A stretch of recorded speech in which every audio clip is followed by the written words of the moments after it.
Dr. Tamika Harris Jackson again.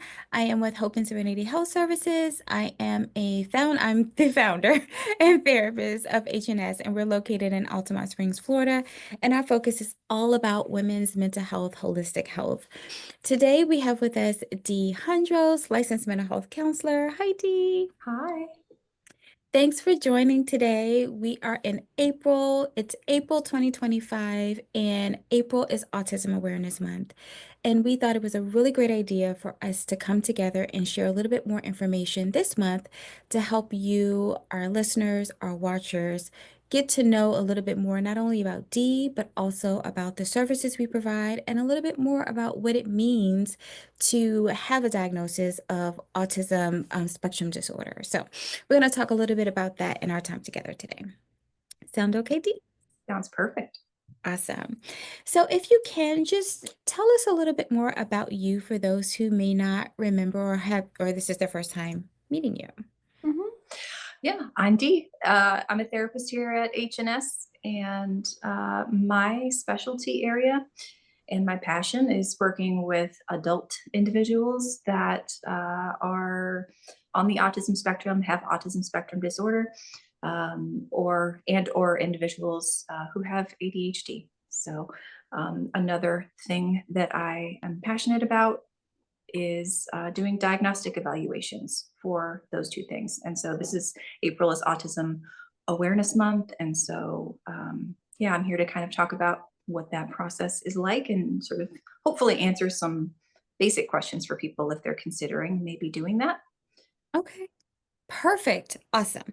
So, one of the first questions is when people think of getting an assessment for autism spectrum disorder and even ADHD, one of the first things they think about is children. And Mhm. so, if they're contacting this office and they want to get an assessment for their children, what say you? Who do you work with? Who's your population? Yes, so I wouldn't be able to help you get a diagnosis for your children. I work exclusively with adults.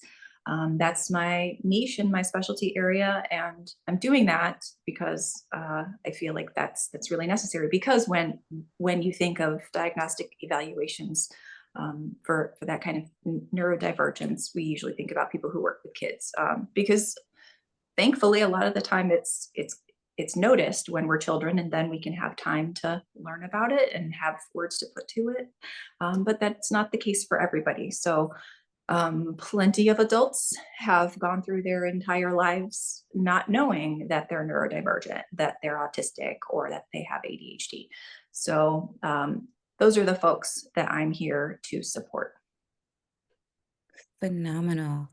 And as you're talking, I hear you. I hear the passion coming up for you.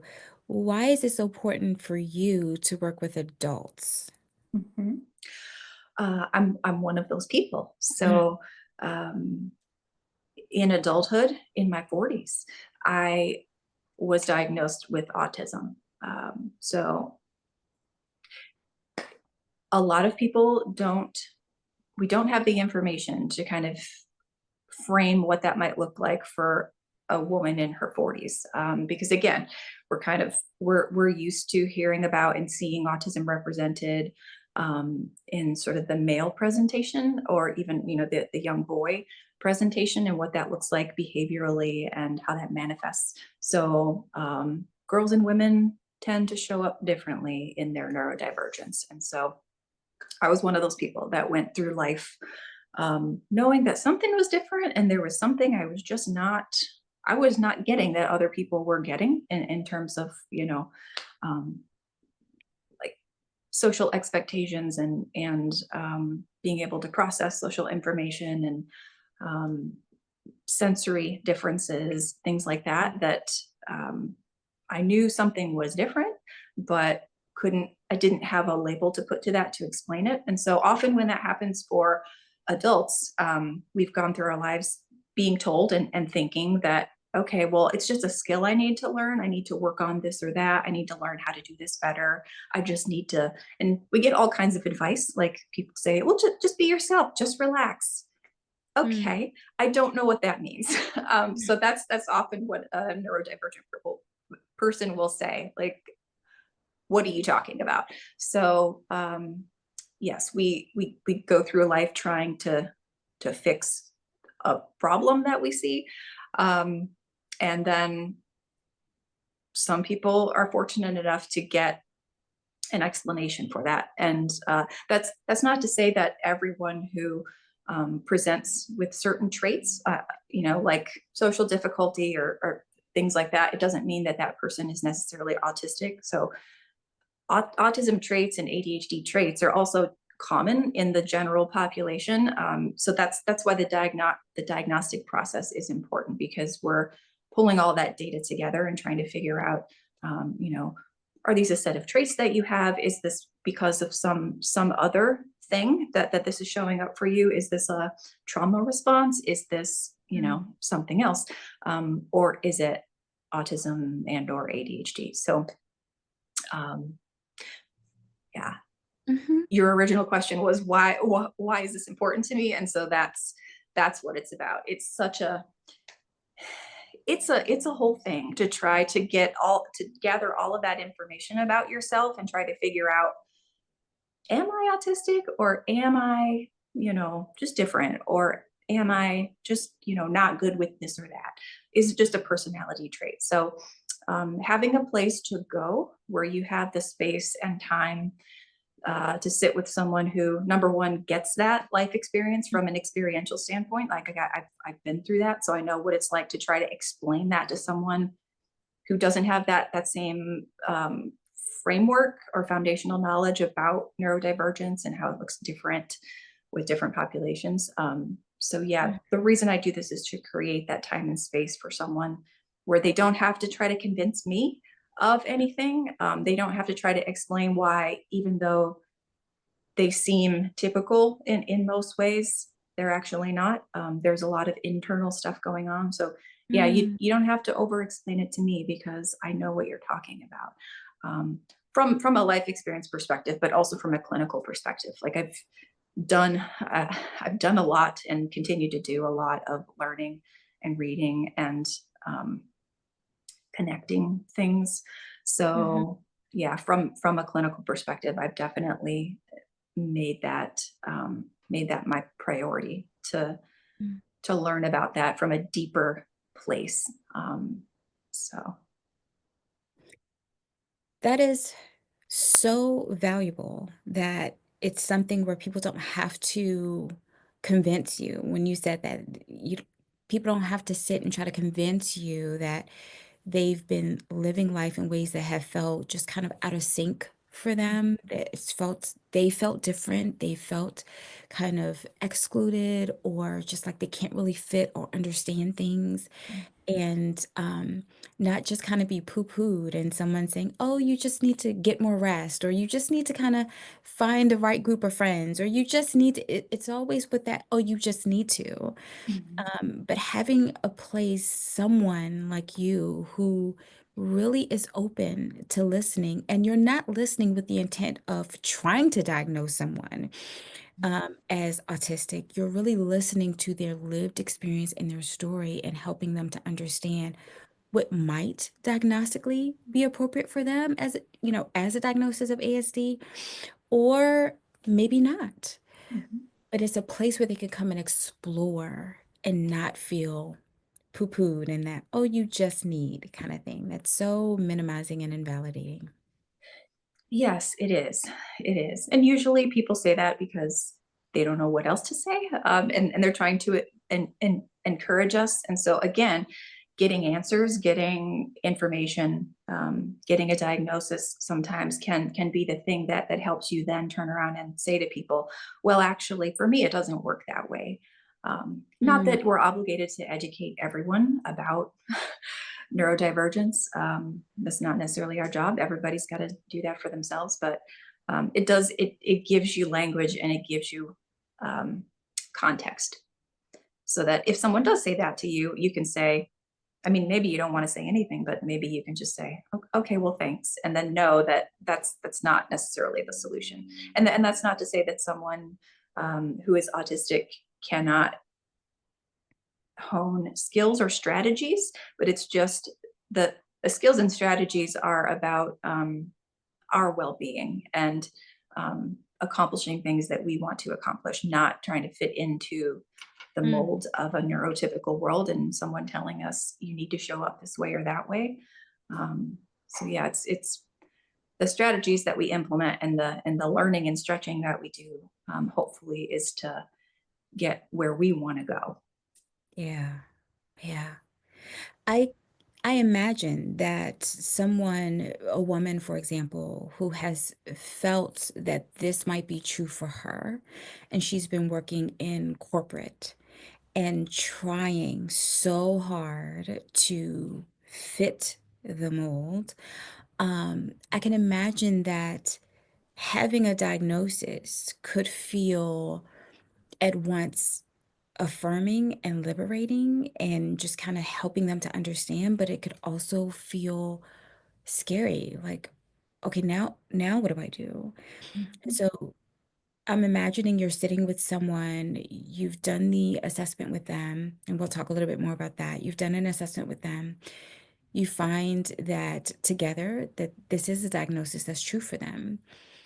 And they have that feeling of, okay, finally I understand, but now what do I do with that? What do you say to them? How do you help them from that point? Yeah. So it depends on the person and it depends on what they want. So what do I do with this? You can do whatever you want with it now. Now that you know, you can do whatever you want with it. So some people can't wait to tell everyone in their lives, because Mhm, then it helps them feel seen and it helps people understand them, hopefully. mhm, Some people choose not to disclose it to everyone because they know that it may whoever they might choose to tell may not be well informed. There may be some knowledge missing about what that is, and so then they run the risk of their experience being negated or even denied because people don't get mhm, it, or because mhm, people, would just either unintentionally or intentionally rather explain it some other way, like laziness, or you just mhm, don't try hard enough, or you're just too high strung. Fill in the blanks.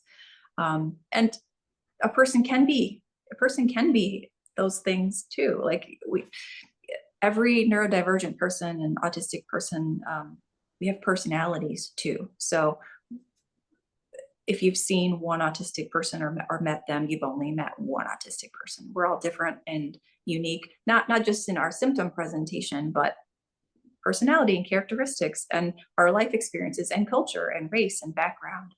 Um, and so, yeah, I say all that to say, you can do what you want with it and be what you want with it, and hopefully you get to decide. That's very empowering. Thank you for that. So someone is watching this and they say, "All right, so I'm interested. I want to know more. I want to get an assessment." Um, and either they want to get it for themselves, or let's say they know someone and they think that they may benefit from the assessment, but they heard us say, "Oh, we work with adult women," and they know someone who is a male or non-binary. So, two questions there. One, do you provide assessments to people who do not identify as women? And then two, if someone decides to go through with the assessment process, what does that look like? What can they expect? Yeah. So to your first question, yes, absolutely. I Even if you don't identify as female, your life experience and your whole story, it still matters and it's still unique. So I still take that same approach with everyone, even if they're not female. So the short answer to that is yes. Plus, it's important to think about um, what you have to bring to the assessment process. So some people, um, because of the way their brain is wired, or just because of how they're showing up, they have difficulty, or they're a little apprehensive in answering a bunch of questions, and just like all Mm, of this focus on answering questions and talking about emotions and thoughts and life experiences and struggles and strengths. So if that is difficult for someone, there are other ways to get a diagnosis that doesn't rely so heavily on that self-report narrative piece. Mhm. So they can do that. What I do is definitely more leaning heavily on the self-report aspect, and I also include other people. So I ask people who are seeking an evaluation to identify some people in their lives that know them well, so that they can provide data. Um, that's not to say that the person can't speak for themselves. It's just more about sometimes people see things that we don't see, or they see us differently than we see ourselves. So that's really, really valuable for me to get that information from people. But that's, you know, that's for the person being evaluated to choose who they want to involve in this process, and how much they want to involve them. So, yeah. Excellent. And then I think your other question was what can they expect? So Mhm. in general, so yes, as I said, it's very much relying on self-report data. And so there's a lot of clinical interview. And what I mean by that is, me asking you questions and you telling me things and then me asking follow-up questions.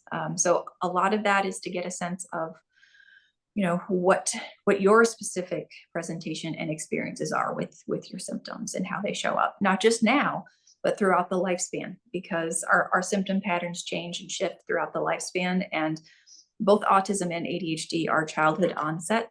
So uh, it's important to establish that history of symptoms, not that you were the same when you were, 8 years old that as you are now, but it's just important to kind of establish that pattern so that we can differentiate ADHD or autism from potentially something else. So that's really critical for the assessment process and for it to be accurate and thorough, is to get that lifespan history of how things show up for you. So anyone who's thinking about doing this, I would encourage them to kind of reflect on that.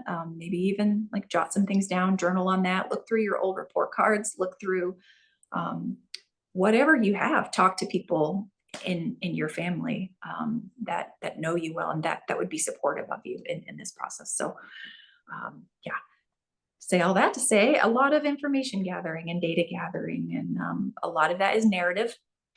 And then there's also some quantitative data gathering. So that has to do with numbers. So I give some standardized assessments that give us kind of a number value that we can then compare to the so that we can kind of compare to other values to get context. So we can look at a person's score on an evaluation and say, well, this is where the neurotypical score would be. This is where your score is. And so let's talk about what that could mean. Mm. So it just gives people perspective. And so, yeah, gathering quantitative data in numbers and gathering qualitative data and just someone narrating and telling me their story, they're both equally important, I think. So that, to answer your question again, that usually happens over, it's more than one session for sure. Usually for an ADHD evaluation, it's at least 2 meetings. For an autism evaluation, it's at least 3, could be more than that, depending upon just how the data collection is going and if I need more information, how many people you're involving in the process. So Mhm. So very thorough process, lots of questions. So someone coming in to get an assessment should be prepared to be asked questions about themselves. They should be prepared for you to ask them, are there other people in their lives that they can get information from? mhm, They should be prepared that it's going to take more than one session. So it's more than one session for 1 hour. They could be seen over the course of maybe 3 sessions and maybe an hour or two per session, mhm. possibly. Yeah. Yes, usually the first session is 1 hour because we're just kind of getting together to meet and talk about goals, and for me to educate them about how this process usually unfolds, and for me to tell them about next steps, and for me to just gather some basic data about what they're experiencing and what's making them wonder if they might be autistic or have ADHD. So yeah, Hmm. that just gives us a chance to do that, and then kind of plan from there. Um, the the number of sessions just again depends on how much time we need to get all of the data. Like people show up differently, so it might take a little longer or a little shorter period of time for Mhm. different people, and that's fine. That doesn't factor into the cost. So the evaluation itself is a fixed cost. Okay. Something that's so beautiful about what you just said is that you said people show up differently. So it just depends on how they show up to get the information. So you're not going in with this boilerplate. Here's the specific number of sessions. It doesn't matter if I don't get everything that I need in these sessions. This is all we have. If we have to meet more, there's more money.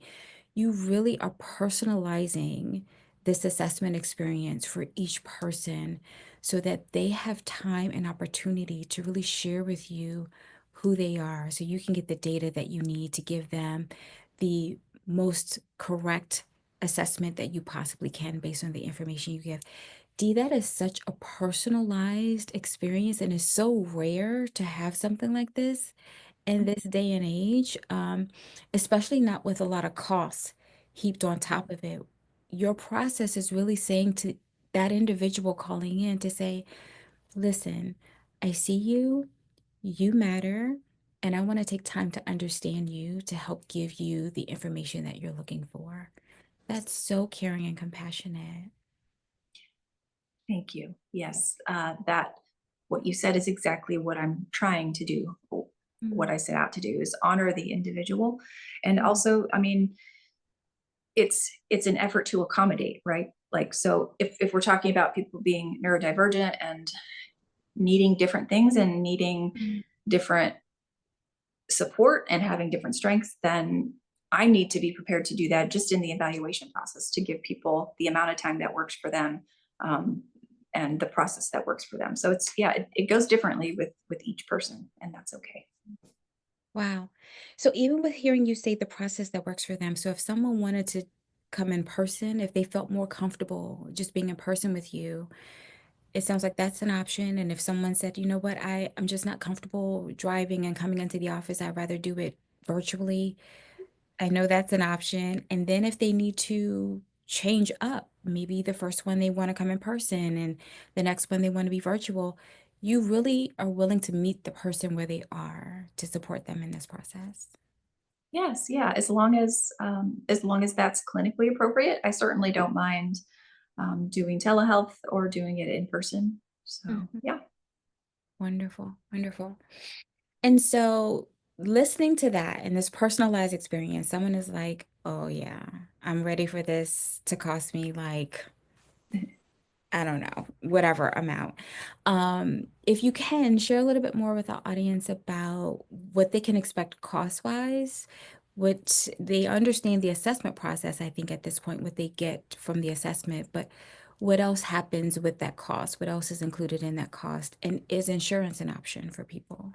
Mhm. Yeah, so I may ask you to help me with some of this, to make sure that I Yeah. get this right. But yeah, so the insurance piece, no, we don't accept insurance for this specific service. We do for our counseling and therapy services, for certain plans, but no, for the diagnostic evaluations, we don't do that. There's a lot of reasons for that. One of the reasons is so that, if you don't want to if you do get a diagnosis through this process and you don't want to disclose that to anyone, if you want to be the only one that knows that right now, um, not having that go through your insurance is a way to do that. So your insurance company doesn't know, um, just you and me. So that's one reason. In terms of, yeah, so if anyone watching this has done any research about getting an autism evaluation, they've probably seen how expensive it is. And I get that. It's time intensive and it's a specialty area. And so there's training for the evaluator involved, and there's, a lot of things that go into that. So what we try to do is provide the service at a reasonable cost, but that also, it fits the service and it compensates us for our time and our knowledge and all of that. So yeah, we tried to find a balance with that. And what we offer that's probably very unique is that people have the option to do payment plans. So you don't have to pay for the whole service upfront before you can see me. So you can pay a deposit and then see me a couple weeks later. and then pay for the first session. And then if you want to see me again the next week to do the next session, you can do that. If you need to wait till the next month, till you're able to make the next payment, that's fine. We can do that. The data I have will still be there when you come back. So, um, yeah, that if that works for you. Wonderful. And we are transparent about our rates. So, anyone, if you're interested, you can go to our website. You'll be able to see our rates listed right on our website for the services that Dee provides, and including for the month of April, we'll also have a special running for those who are interested in getting an autism assessment or evaluation. So, we are grateful to have Dee to provide those services, and we really believe in helping you to make a most informed decision possible so that you can shop around, you can ask questions, you can figure out what works for you. You've met Dee, you get to know a little bit more about her personality and what the process entails. Um, and then you can call other places and check with them and see what works and just find what works best for you. Ultimately, we are one of many resources that exists out there. And so it's all about finding what works for you. Finding your vibe is what we say here. It's really important to find your vibe in a therapist, in an assessment, all the things. So and I know Dee, if people want to, part of that process, if they want to get a report of their findings from that assessment with you, um, we also include that on our website what the cost of the report will be.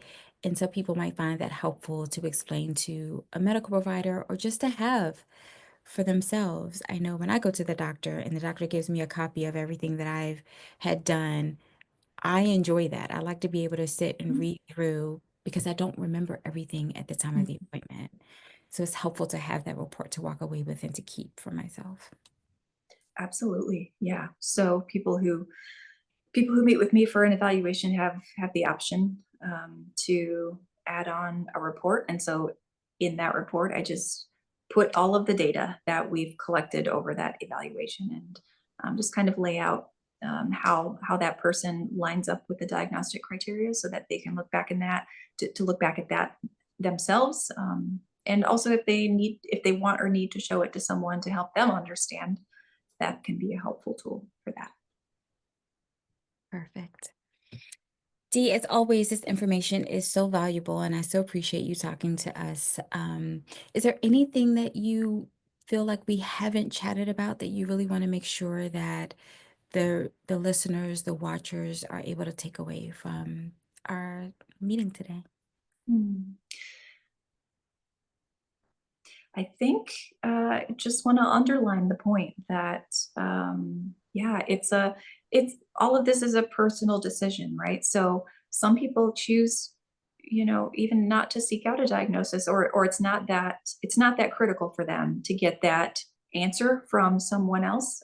Some people identify with the characteristics and the traits of autism or ADHD, and they're like, I'm good with that. Like I know something's different about me, and so yeah, that's okay. And if you do choose or want or need to have that answer from a professional, a mental health professional, then yeah, it's just as okay and important to seek that out as an adult than if you were a child. So it's not like I'm an adult now, so what's the point? Some people may feel that way, and that's fine. But yeah, I think the point for a lot of adults is like I want to stop wondering and Mm, questioning and doubting myself, and I just want to lay it all out there to someone who gets what I'm talking about, and speaks that language even. And yeah, I just want to lay it all out there and talk about it and then see what they have to say about it. Most people who come to me for evaluations come in saying, either way you tell me, like I'm okay. I just want to know. And usually they're very eager to start talking and start getting it all out there and unpack it and make sense of it. So yeah, that's so if that's where you're at with it, then it's perfectly valid and okay to seek a diagnosis as an adult. Even if you don't, specifically have accommodations that you want or need in certain areas of life, um, just to go through this process, I think can be such a relief for people to have a space where they can talk about this out loud and uh, yeah, someone knows what they're talking about. So um, Yeah. Yeah. Thank you, Dee. Thank you. That's it's so helpful. And again, I'm always so thankful and appreciative that we have you here with the HNS team, the HNS family. Such a beautiful, wonderful, compassionate resource that you give to the community. So we thank you. For those who are interested in learning more, feel free to visit our website. All of our information is located right here. Our website is hopeserenityhealth.com. And our phone number is 407-308-0345. You can call us. Dee will be happy to chat with you. We offer free consultations, so free 15-minute consultations if you want to learn a little bit more. We're happy to speak with you. I'll probably be the person to speak with you, and I'll be happy to speak with you and answer some of your questions. So again, we appreciate you, listener, dear watcher, and Dee, I so appreciate you. Thank you. thanks, Dr. T. You're welcome. Have a great one, everyone.